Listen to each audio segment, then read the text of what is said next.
Hello and welcome to my channel. I hope you are doing well wherever you are. In my corner of space-time, it's Friday night, so I have wine and I have books. I wanted to talk about books on this channel. The main focus of my channel is music, but I really do have a strong interest in books as well. So I wanted to have a little booktubey element to my channel, and so today I'm doing my TBR for autumn. I have decided I don't have a huge amount of books compared to other booktubers who have, well, actual real booktubers, because I'm not one, who have shelves and shelves and shelves and shelves. I have two bookshelves, one sort of relatively normal big sort of 6-foot size and one little tiny one. But I do still have quite a few books that on my shelves that I haven't read yet. So one thing I really want to do is read all the books that I own, or at least have read them in some format. So that's kind of my thinking when I went through my TBR. Just pick some books that I haven't, maybe I've started but I haven't finished, or I haven't even started yet, and go through my books that way. So we'll see how it goes. I've picked, I think, what have I got? 1, 2, 3, 4, 5, 6, 7, 8, 9, 10. Not that many books actually compared to other people, but I don't read as quickly as I would like anyway, so we'll see how I go. So the first couple of books on my TBR for autumn are music related, and the first one is, if I can grab it, this is Reveal by Heath, and it is of course a book about Robbie Williams. I got into the mood, I bought this book when it came out, the day it came out, which was a year ago. It was in September last year. I started reading it. I'm up to here, so I'm all halfway through. But for some reason I just wasn't in the mood and I didn't finish it. But because I've been writing about Robbie on my blog, I've been writing about the first couple of gigs I went to see him. In fact, the only 2 gigs right up until last year that I saw Robbie Williams back in 1997. It's made me want to go back and finish this book. Heath, who wrote this, is a brilliant, brilliant music writer. He wrote a book about the Pet Shop Boys, a couple of books about the Pet Shop Boys that I really love. He's also done another one about Robbie, an earlier one than this, which I think was called Feel, but I haven't read that, but that will be on a future TBR probably. The second book, which is also about music, is this one, Breaking the Silence by Milne. Milne is a deaf woman who got a cochlear implant, and this is her story about that and about learning to love music with her cochlear implant. This is really a book I should have read during my PhD, because my PhD was basically about that. It was about listening to music with a cochlear implant, the experience of music for hearing impaired people with implants, and especially pitch perception. But I had such terrible imposter syndrome all through my whole PhD that I couldn't even bring myself to read books on the subject, because I thought I would find out that everything I thought I knew was wrong. So I'm going to read this now, and I've been looking forward to reading this for a long time, so that's another one I want to get through in the autumn. So those are the music connected books. Another sort of obsession of mine is Shakespeare, and so I've got a Shakespeare related book which is Contested Will. I'm actually reading this at the moment.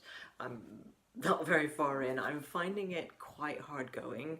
I don't know if it's because when I read non-fiction I usually read science kind of books rather than literary books, but something about how this is written is just not gelling with me. This is a book about why there is this belief amongst some people, and people, you know, in high places in the theatrical world, people like Derek Jacobi, Mark Rylance, who was gloriously sent up in Upstart Crow the other day. I love Upstart Crow, I love Shakespeare, I love anything to do with him, but he definitely wrote his plays, and this book is very much on that, you know, that is the belief of the author as well, that he wrote his plays, but he's just trying to find out why so many people, otherwise possibly intelligent people, seem to believe that he didn't. So it's a topic that really interests me, so I hope I will, you know, something will click and I'll be able to get through this book better. Yeah, I've got quite a few books about Shakespeare that I haven't read or that I've kind of half read, so I want to get through those. And then we have my third obsession. So my obsessions are music, Shakespeare, and Doctor Who. And these 4 books, you can see I'm already partway through. Only 2 of these are on my autumn TBR, but I wanted to show you them all because they're part of a series. These are, I'm getting glare, these are Target novelizations of 21st century Doctor Who stories. Now, Target novelizations were a big thing for those of us who grew up in the 20th century Doctor Who era, which ran from 1963 to 1989. And I became a fan in the early 80s when I was a kid. Back then, you didn't have video recorders, or not many people had video recorders, especially in the 70s. There weren't DVDs or videos being put out of the episodes, so the only way you could relive an episode was through the novelization. And I read a lot of novelizations. I probably read more novelizations than I actually saw episodes, to be honest, because I was very much a bookworm when I was a kid. But when Doctor Who came back in the 21st century, in 2005, we had DVD players. We could record off the telly, so, you know, we didn't need the novelizations, or so we thought. But they have decided to start putting out novelizations anyway, and I'm so glad, because they are brilliant. So there's one of these that I've already read, which is Rose by Russell T Davies.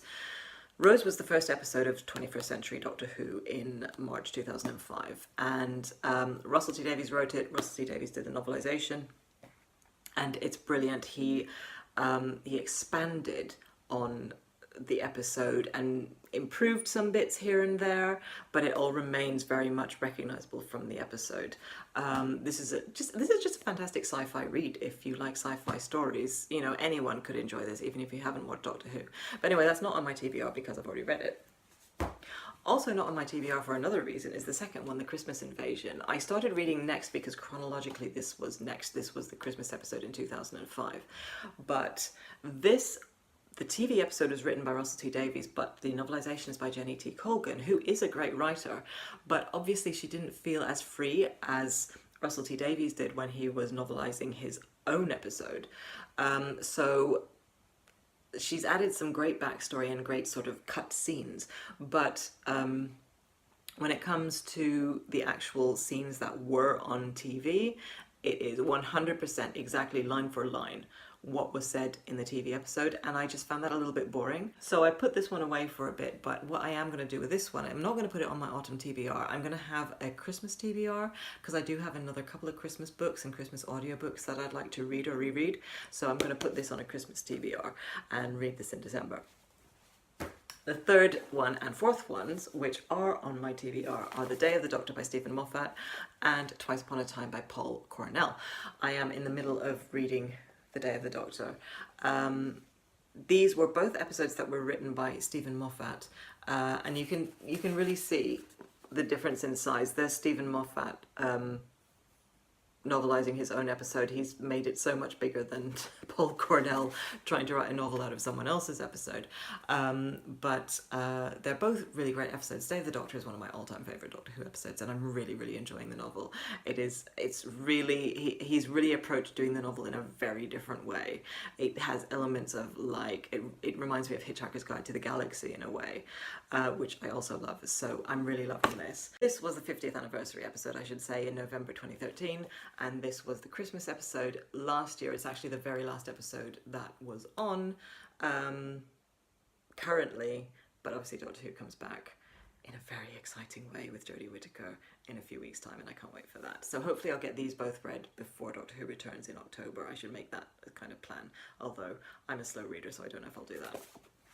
So those are all my physical books, but I do have a couple of audiobooks that I want to read or finish or listen to or whatever. The first one is already out and I already have it. I'm already in the middle of it. And it's Early Riser by Jasper Fforde. Jasper Fforde is one of my favourite authors. I really love the Thursday Next series. I love his standalone novel, or it's the first novel in a series that just hasn't continued yet, called Shades of Grey. Not to be confused with the other book.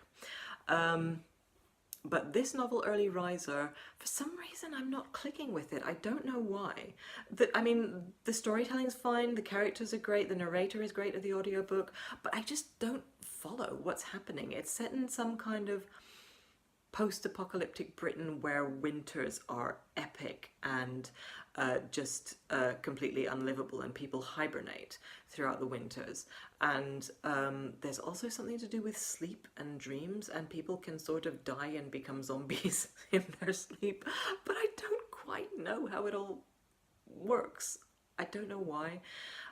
Maybe I need to read a physical copy of it, but I do intend to finish the audiobook. I'm about 2/3 of the way through the audiobook now, so I will finish that. I am enjoying it, I just don't really know what's happening. The other book that's coming out on audiobook in just a few days, I think it's the 18th of September. So as this comes out, I don't know when I'm posting this, it might be already out. It's Lethal White by Robert Galbraith, aka J.K. Rowling, aka J.K. I love the Cormoran Strike series. I really, really love it. There's something about it. The mysteries are great, but I just love the relationship between Cormoran and Robin, and I'm not someone who... I'm not into romance at all in any way, in like real life or in books. It's not a genre that kind of interests me. You know, other people's relationships, who cares? But something about Cormoran and Robin really is just so compelling, and I love it. She's just doing such a brilliant job with that relationship, which compared to, I didn't think she wrote the relationships in Harry Potter all that well, so I'm really impressed that she's doing such a fantastic job with these books. So I'm really, really excited, and I'm going to devour the audiobook. I must try and finish, actually, Early Riser by Jasper Fforde before Lethal White comes out, because that is going to be taking over my Audible app, definitely.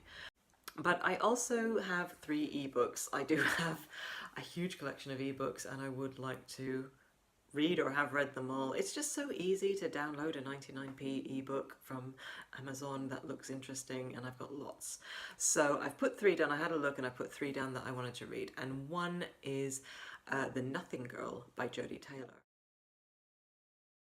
Jodi Taylor writes The Chronicles of St. Mary's, which is a series about an academy of historians, but they're not historians who just read books about history. They're historians who time travel and go and visit the historical periods that they're studying, and study it in real time. And it is a really wonderful, humorous, it's in the vein of Hitchhiker's Guide. Again, most of the sci-fi I love is in that kind of whimsical British cup of tea on the moon kind of sci-fi style. I don't like hard sci-fi. I like Hitchhiker's Guide, I like Doctor Who. That's the kind of sci-fi I like. And the Chronicles of St. Mary's are very much in that vein. This is not part of that series. This is a separate book, and it's about a character called Jenny who she was suicidal apparently, but she was saved by a magical golden horse. So I'm loving this already, and this horse becomes her life guide and improves her life in many different ways. It sounds fascinating, so I definitely want to give that a try. The second ebook I have on my TBR is Capital by John Lanchester,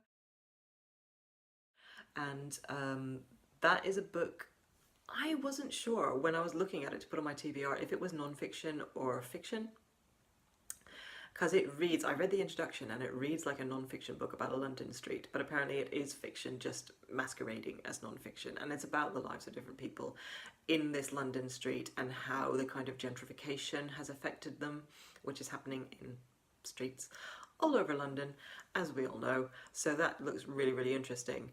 And then the third ebook I have that I've put on my TBR, maybe wishful thinking, is The Prime of Miss Jean Brodie by Muriel Spark, which is obviously a classic. It's about a teacher, a free-spirited teacher at a Scottish girls' school who has an unconventional teaching style, and shenanigans ensue. I have seen the film of this. I watched it because Maggie Smith is in it, and I love everything she's in, but I really want to read the book as well. So that's on my TBR too. So yeah, I hope you enjoyed this video. This is my first booktube kind of video, so let me know what you think, and let's chat about these books. Have you read them? Do you like them? What are you reading? Comment, like, subscribe, all those things. Have a look at my blog if you want to read about some gigs, because that's my main focus of my blog and my YouTube is music, and that's at scruffystorms.com. But yeah, and I will talk to you again in my next video. And signing off now. Bye.